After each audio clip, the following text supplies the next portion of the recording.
Hello. It's gonna be long. But this video is gonna be about the peace agreement that has just been signed. This is the peace agreement between DRC and Rwanda. And I honestly had forgotten that it was this week. I thought it was on the 12th. I don't know why I'm terrible with dates, but I thought it was the 12th. And me being obsessed with policy analysis, conflict resolution, and stuff like that. Um, like that's I love that, and this one was interesting. Mind you, this has not been the first peace agreement that has happened so far. So there's been a couple that has been happening, especially this year. And it has only not been Rwanda, by the way. It has been multiple parties involved. Um, East African community heavily involved. I wrote a piece about that, kind of criticizing it, but again, I love this stuff. Um, but also showing some love, honestly, showing some love because peace process is not the easiest thing, especially when you have to deal with multiple parties and multiple groups. And but at the end of the day, like I always think about it this way, right? We can talk about peace process and I can do an analysis of it and all of that stuff. At the end of the day, the suffering of people is the one that still matters. So I don't know why I'm looking down. I'm supposed to be looking up here. Again, this is my first video. But yeah, so like peace agreements are good and stuff, but just remembering that the people on the ground and they're the most important thing that we should keep in mind of. Trump is not the best person to be able to do a peace process. I ain't gonna cap. So that's the first part, and maybe that's me. Maybe a fascist regime kind of like rubs me the wrong way to think that they're gonna come within the peace process in in a sound mind without having like ulterior motives behind it. Again, that's just me. There's three things that I want to highlight. I think there's the political process, the peace process, politicalized, with various groups versus countries, but there's, as in the peace process, but there's also the economic process. So the first one is the Doha one. The Doha one was the DRC and the Congo River Alliance, which is the M23, that is being backed by Rwanda. And that one I feel like is important, first of all, because you can't go to a peace process between two countries without having to mitigate the internal conflict. We've seen Arab nation and the Middle Eastern world having a huge influence into the peace talks and the agreements and stuff like that. And we've seen that with the genocide in Gaza that is happening right now. That they're also, they're putting that hand into kind of like negotiating those peace processes. The Doha framework for peace between the government of the Republic of Congo and the Congo River Alliance (M23) was basically an agreement for to start talking, because if we don't talk, then there's not going to be any concerted effort for both countries to actually have a conversation. So that was on November 15th. And then December is in yesterday. I'm recording this right now on December 5th. So yeah, Donald J. Trump Institute of Peace. That's where the agreement was. It has not changed the name, but apparently that's the name. I think the name used to be United States Institute of Peace. This man is trying to make it to change it to Donald J. Trump uh, uh, Peace Hall, something like that. But that's where the agreements. That's where the signing of the agreement happened between Rwanda and DRC. The first one was between DRC and M23 in Doha, and this one was between Rwanda and M23. And I think, sorry, between Rwanda and DRC. And it's again, fascist regime, signing of the peace agreement. So there's that dichotomy of obviously we want to make peace, because I'm Rwandan, by the way. We want to make peace and want to make sure that everything runs smoothly, but it's a fascist regime that is running it. And to be honest, I'm not surprised that the agreement is being done by Donald Trump, because he's a show off and he wants to show that he's promoting peace and stuff like that. At the same time, I just wish that the peace process would have been taken seriously outside this administration, because I think it gets with that, people never really get to go into the weeds of the suffering of the groups, the region, Congo not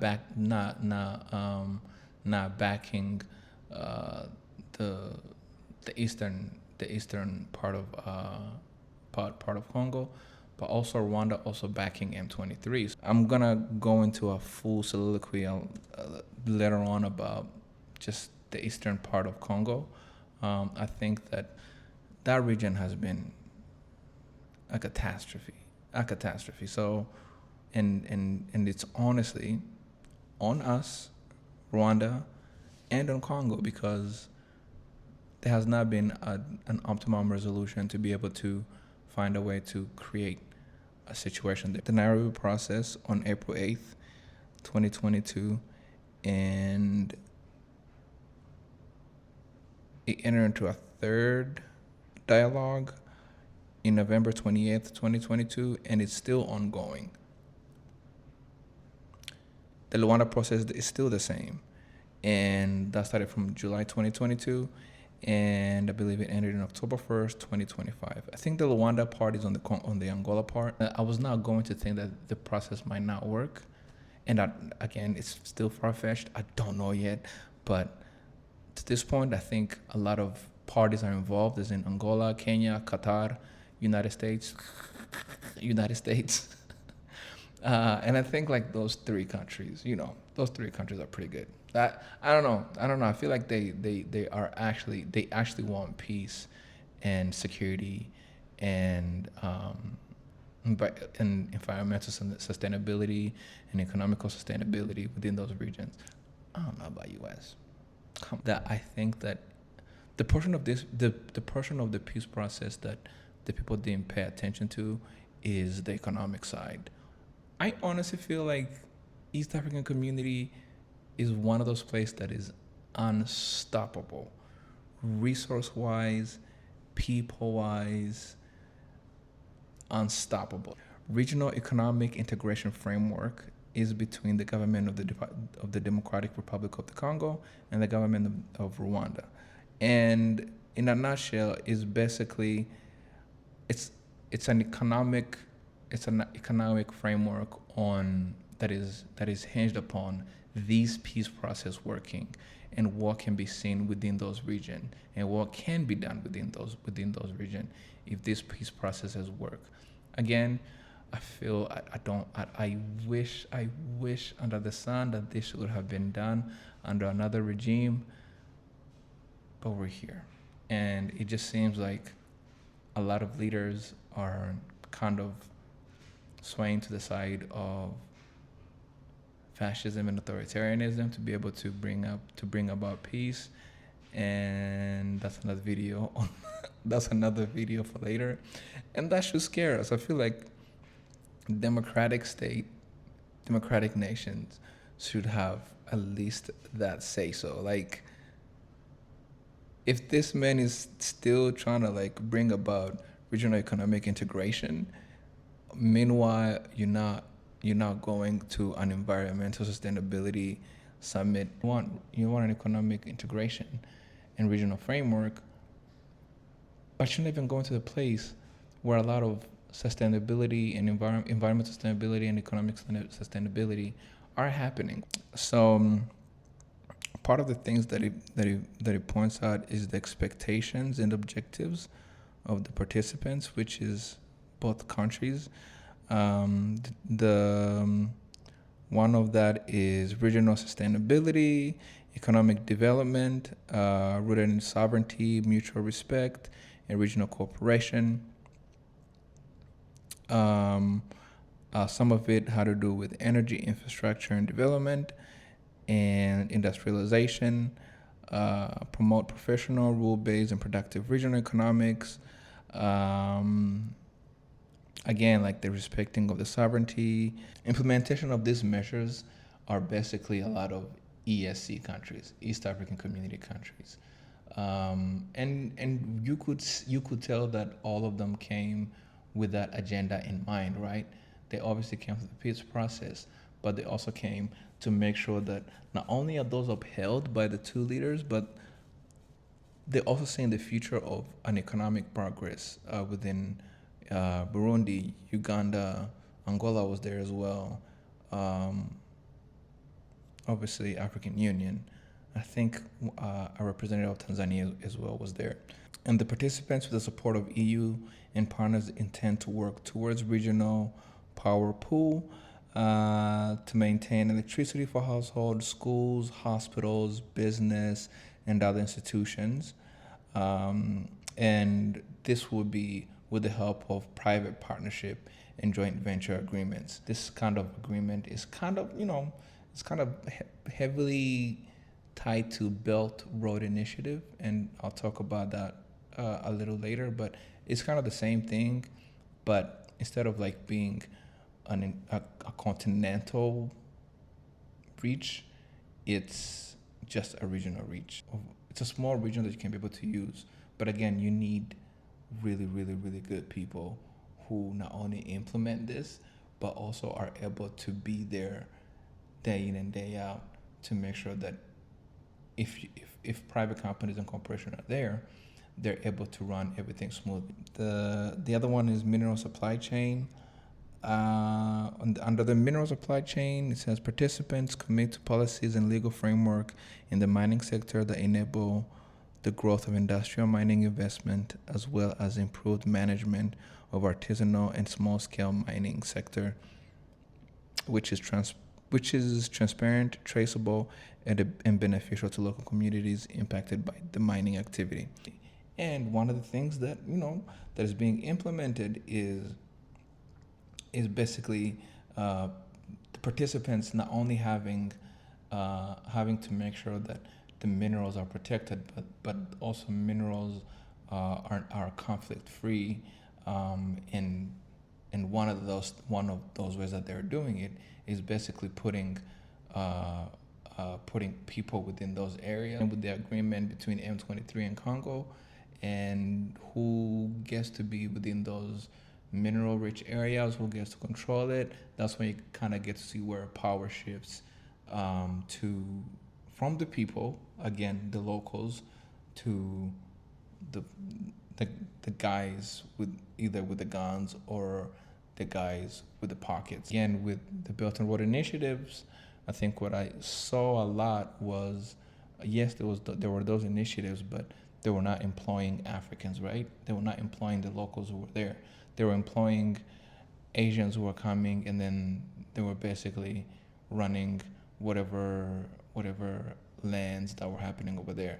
So yeah, on the one hand, yeah, you're giving us all these initiatives, but on the other, you're not really employing the locals at the highest levels within the offices. You're employing the people who you're bringing to be able to facilitate and to mitigate whatever is going on over there.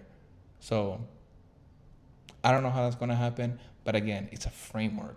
Like, it's legit a framework. So I don't know how it's going to be implemented. And under Rubio and Trump,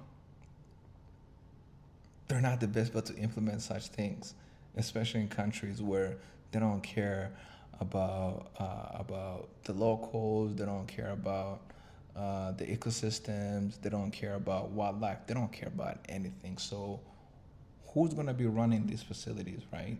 Who's going to be running these areas that are on the ground? Because if it's not the locals, then you're missing the mark. Then you're basically coming and saying, hey, we're privatizing this area and we're getting rid of rebels and militias, but we're bringing our own people in privatization to be able to monopolize the conflict.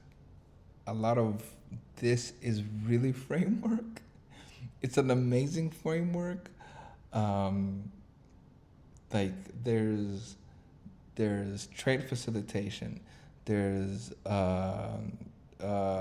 joint transportation, there's audits, and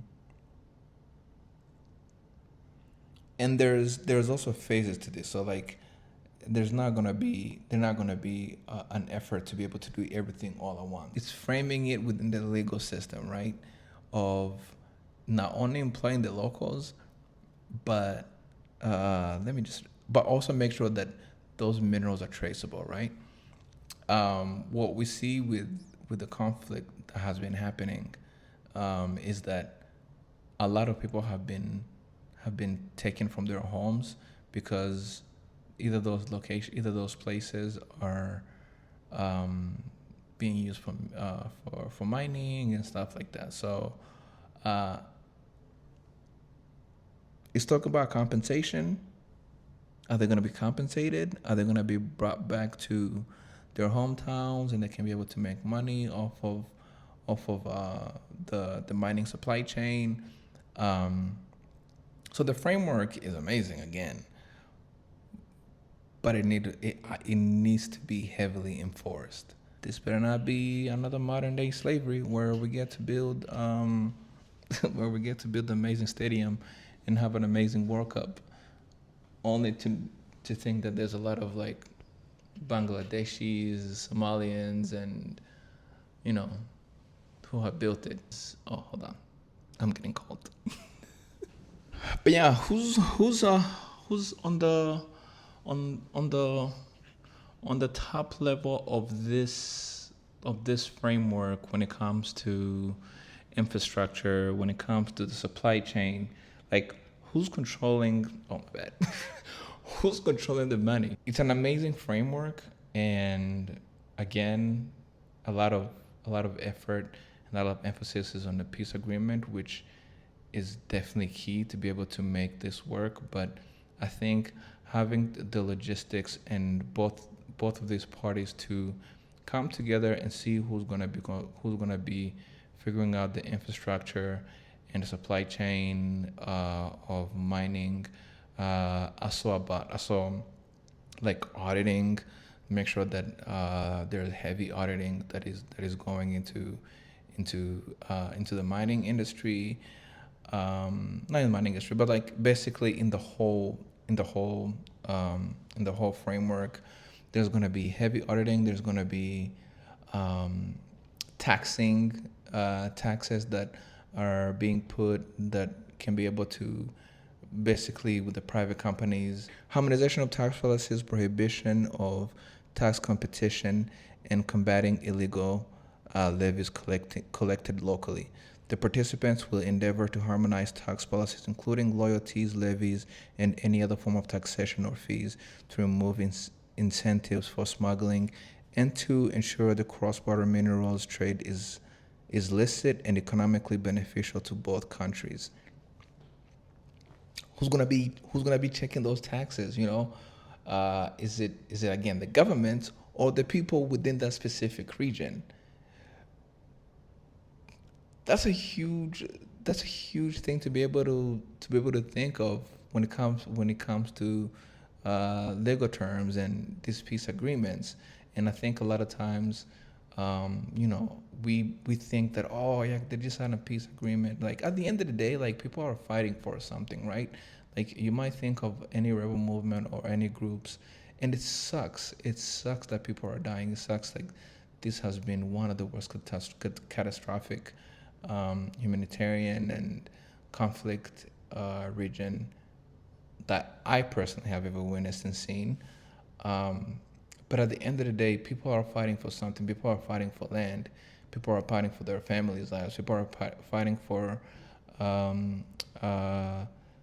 their their their authority, their identity. Involve the locals. Involve the people. Like, don't think they're dumb. Don't think that they don't know anything. The natives know the land. The natives know the culture. The natives know the roads. The natives know the infrastructure that you can build upon. And I think that's what's being missed over here. So if there's no effort to be able to involve the natives, um, and the groups that are within that community, then what are you doing? You might as well just be China and just go buy a whole bunch of minerals and basically monopolize them.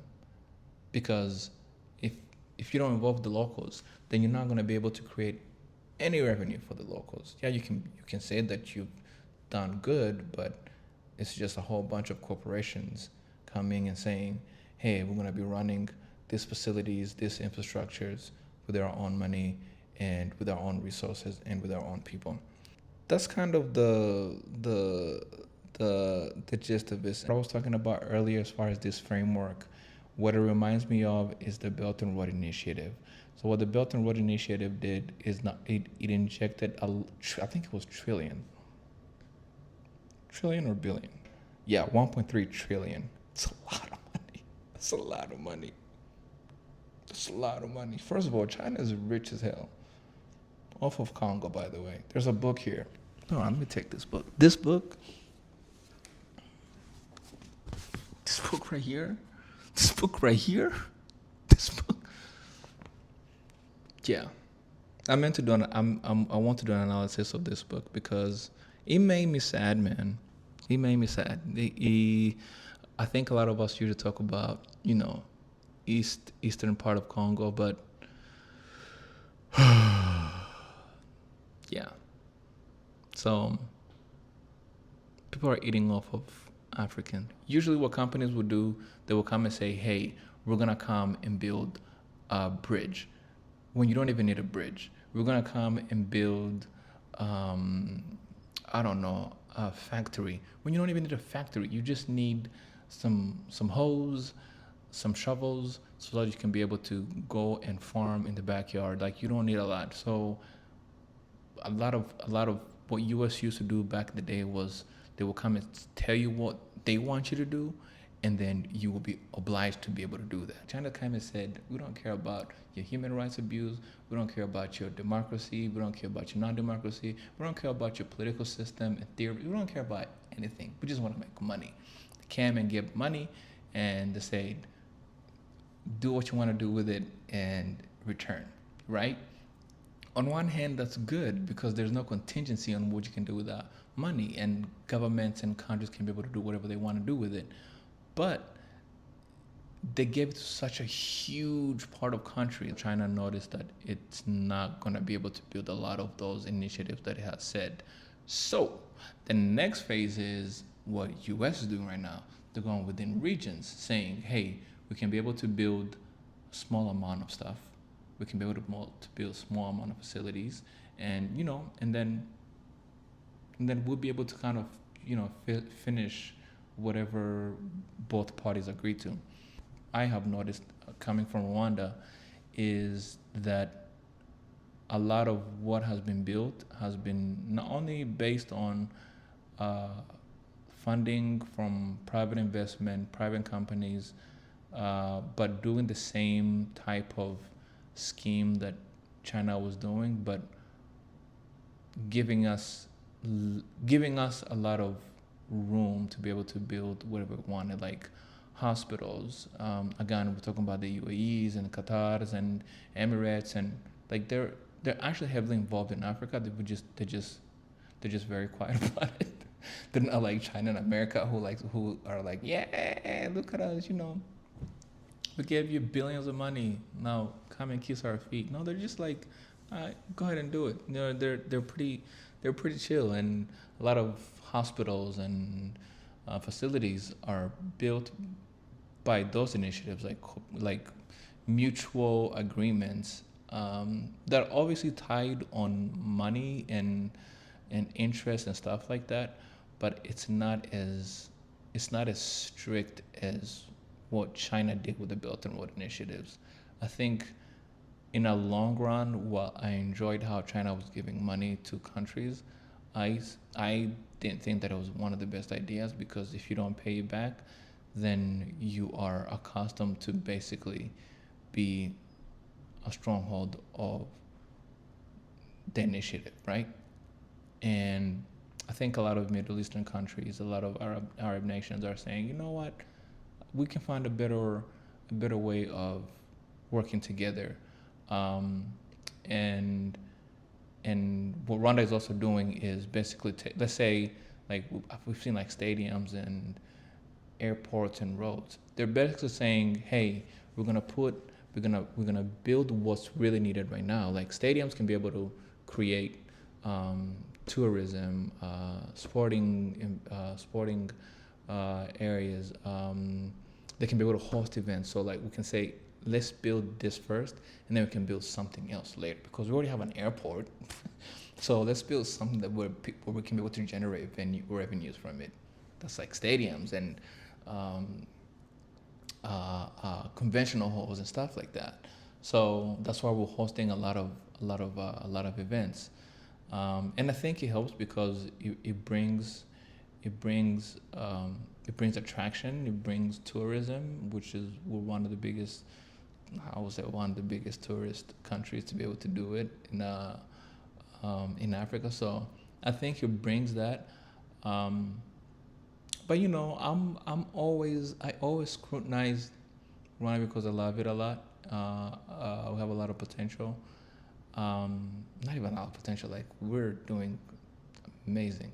So I'm always gonna scrutinize it on the standpoint of how to be able to make business and how they make it. And a lot of it has been on like having to let go of personally the nation's identity and the nation's background, and people who, you know, like a lot of that has been put to the side for the sake of development, and I don't know how that's going to affect us in the future, right? I don't, but I feel like this has been long, and but it's also like, you know, the DRC, that there's been a lot of talks on mineral smuggling and stuff like that. So you can't, like, on one hand it's good, but on the other, um, like, a spade is a spade, you know. So you can't shy you cannot only say about the good things and then shy away from saying the bad things.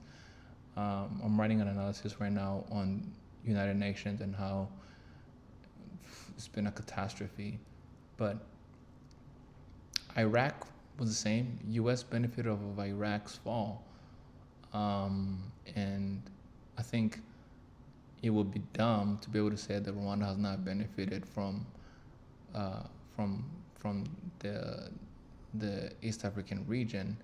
So yeah, it's a huge and long analysis, but I just really hope that this framework does work, and I think the only way for this framework to work is for both parties to come together and say, you know what, we're gonna lay our arms down.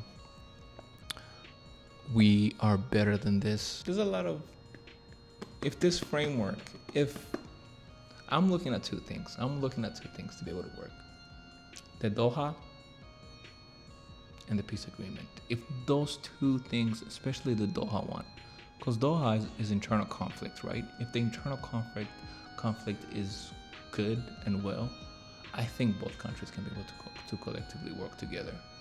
And if the Doha conflict goes forward and both parties come together to find a way to amend peace, or at least go towards the process of peace, that would be amazing. That's been my policy sense or analysis sense.